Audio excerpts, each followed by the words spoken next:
जय श्री कृष्ण मैम। ये सब क्या है? वो मैम घर पे पूजा थी ना तो मम्मा ने तिलक लगाया है। पूजा घर पे थी ना, ये तो स्कूल है, हटाओ इसे। लेकिन मैम। लेकिन क्या होता है? ये स्कूल है, तुम्हारा घर नहीं है। यहाँ पर ऐसे आओगी तो और बच्चों पे क्या असर पड़ेगा? यहाँ के कुछ रूल्स एंड रेगुलेशंस होते हैं, उनको फॉलो करना पड़ता है। और गुड मॉर्निंग तो तुम्हें विश करना आता नहीं है। मेरे स्कूल में आकर के कुछ भी बोलोगी, ऐसे नहीं चलेगा। यहाँ पर सिर्फ गुड मॉर्निंग करके ही विश किया जाता है। लेकिन मैम मेरे घर पे तो मेरे पापा मेरी मम्मी हम सारे जय श्री कृष्ण ही बोलते हैं। ये स्कॉलरशिप कोटे से तो बच्चों का एडमिशन करवा देते हैं, लेकिन बिल्कुल तमीज नहीं होती इन बच्चों को। तुम्हारी क्लास टीचर कौन है? सरिता मैम। सरिता? ये तो छुट्टी पे चल रही हैं। ठीक है, उसको आने दो। जितने भी ये स्कॉलरशिप वाले बच्चे हैं ना, इनकी एक लिस्ट बनवा करके फिर देखती हूँ इन बच्चों को। इस तरह से तो सरकारी स्कूल और मेरे स्कूल में कोई फर्क ही नहीं रह जाएगा। मैम आप इतने बड़े स्कूल की प्रिंसिपल होके ऐसा क्यों बोल रही हैं? दूसरे बच्चों पे क्या असर पड़ेगा? बदतमीज! कितनी बदतमीज लड़की हो तुम। तुम्हारे माँ बाप ने कुछ भी नहीं सिखाया क्या तुम्हें?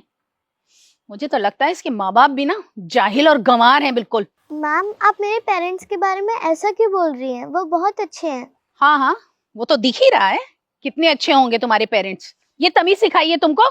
जैसे एक मछली पूरे तालाब को गंदा करती है ना, वैसे तुम हमारे स्कूल के बच्चों को बर्बाद कर दोगी। मैम बेल बज गई, मेरी क्लास का टाइम हो रहा है। तुमसे किसने कहा है क्लास में जाने के लिए? अगर क्लास में जाना है ना तो पहले इसे हटाना पड़ेगा। मैम मैं ये नहीं हटाऊंगी। बदतमीज! चलो ऑफिस में, मुझे अब तुम्हारे पेरेंट्स से ही बात करनी पड़ेगी। फिर मुझे जरा बताना कि मेरी बातों का और बच्चों पे क्या असर पड़ता है, और देखती हूँ तुम ये कैसे नहीं हटाती हो। चलो तुम ऑफिस में चलो। हाँ जी मैम, मैं जान सकती हूँ आपने मेरी बच्ची को क्लास में क्यों नहीं बैठने दिया? एक मिनट, मैंने आपको बैठने के लिए कहा नहीं ना? जब पेरेंट्स ऐसे होंगे तो फिर बच्चे कैसे होंगे? क्या सिखाया है आपने अपने बच्चे को? क्यों, ऐसा क्या किया मेरे बेटे ने? आप उसी से पूछ लीजिए ना, खुद ही बताएगी क्या किया है इसने। बताओ बेटा, क्या किया तुमने? वो मम्मा, मैम ने तिलक हटाने के लिए कहा था और जब मैंने मैम को जय श्री कृष्ण बोला तो उन्होंने मना कर दिया कि स्कूल में ये सारी चीजें नहीं बोली जाती। मम्मा ये गलत होता है क्या? नहीं बेटा, किसने बोला कि ये गलत होता है? ये तो बहुत अच्छी बात होती है, कुछ भी गलत नहीं होता।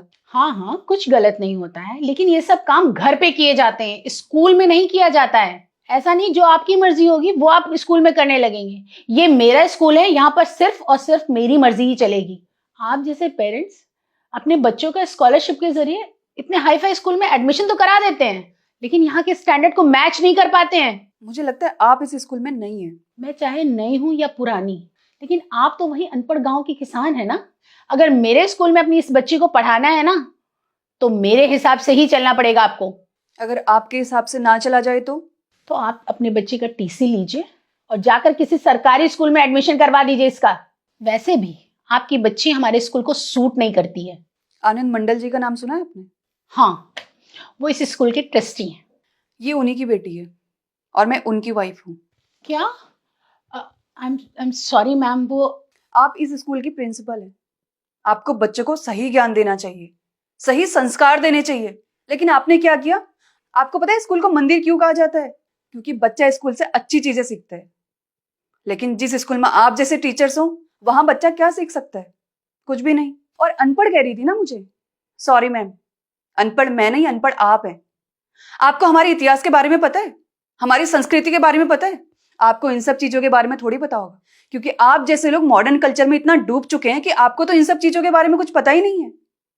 आप जैसे लोग सिर्फ मॉडर्न चीजों के बारे में जानते हैं, हमारी संस्कृति के बारे में पता थोड़ी होता है आपको।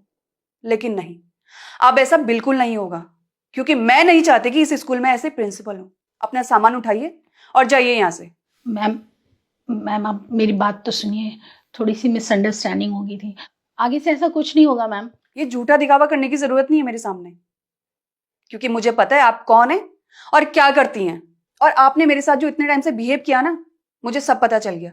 और मैं आपको माफ कर भी सकती थी, लेकिन आपने जो हमारी संस्कृति की बेइज्जती करी है, उसके लिए मैं आपको कभी माफ नहीं कर सकती। और ना ही हमें ऐसे प्रिंसिपल की जरूरत है।